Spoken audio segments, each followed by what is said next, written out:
Oh, hey, so I'm going to show you something simple trick.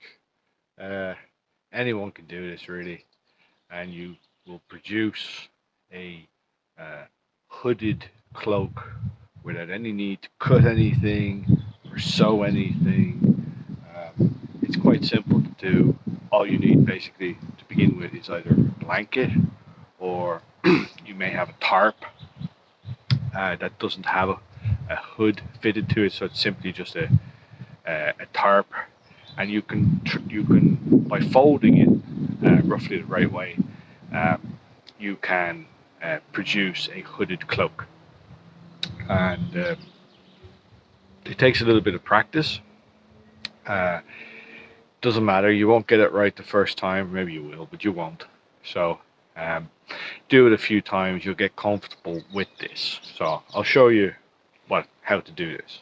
So in my version, I have a belt, okay, and I have a simple blanket, woolen blanket. But you can use what you have. Um, it's all about the uh, size and so on. So a good blanket, right? So you want to get it uh, roughly centered in the middle. Yeah. Spread out your hands along the top, then put it over your back like so. The idea is to try and get the middle in the middle, but it's not always correct. So you want to drag it a little bit over your head like so, right? So that um, the edge of the blanket is, say, a little bit beyond. This becomes the formation of your hood, right? If it's not quite, if it feels like it's going to fall off, jiggle it a little bit, move it a little bit forward, okay? All right.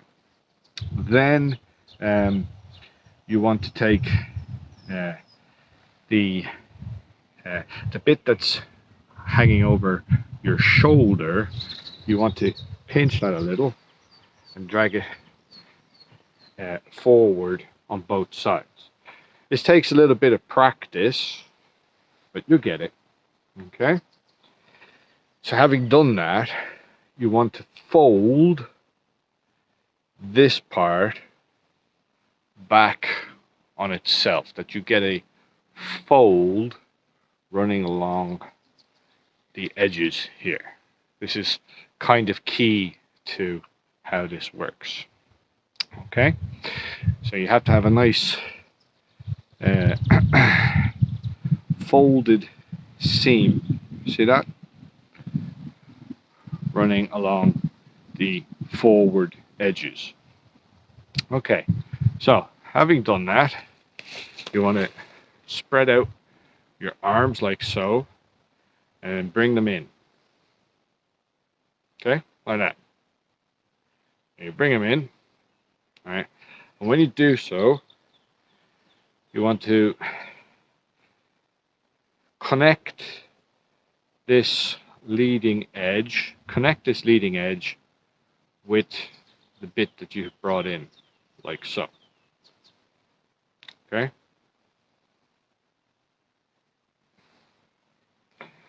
So now that they're all connected, you can hold them still, and you can throw over your cloak edge like so. Okay, so now you can see that I have it all pinched together, and there is that leading seam.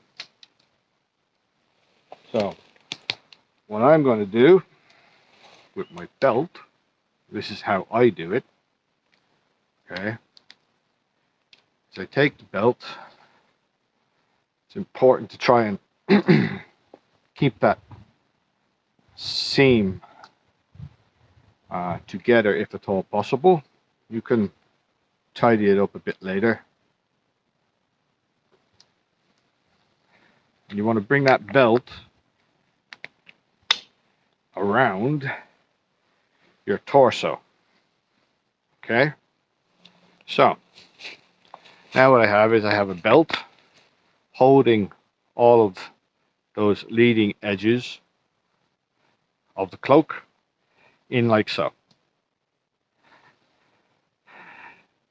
The beauty of this is that you can flip the edges of the cloak.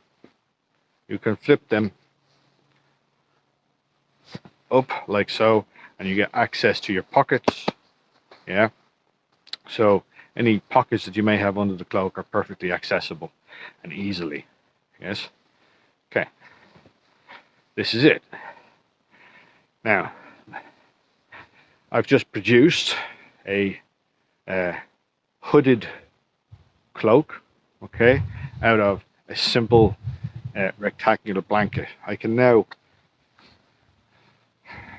take that hood and pull it off my head, and I have a nice warm blanket to keep me feeling quite cozy, and it becomes a hooded garment. You simply take that hood that you've made, and you can unfold the folded seam, and it becomes quite a generous hood, you see, when you unfold the seam. And you can adjust it a little bit underneath the belt and whatnot. Some people choose to use, for example, a stone or two, and they put the stones in the fold of the two double edges, and then they might use some kind of string or cordage to loop around the lump of the stone. And some people use a good old-fashioned traditional brooch. If you have a beautiful old brooch hanging around, it would work very well. You could clasp everything together with the brooch, and then it would stay together. But in my version, I simply just use a belt. So that's it. Hope someone out there finds this useful. And no sewing, no tying, and relatively simple to do, and a little bit of a fun project perhaps. But you produce a very cozy cover for yourself sitting around at a campfire or something like that, for example. So yeah, hope you like that. Thanks.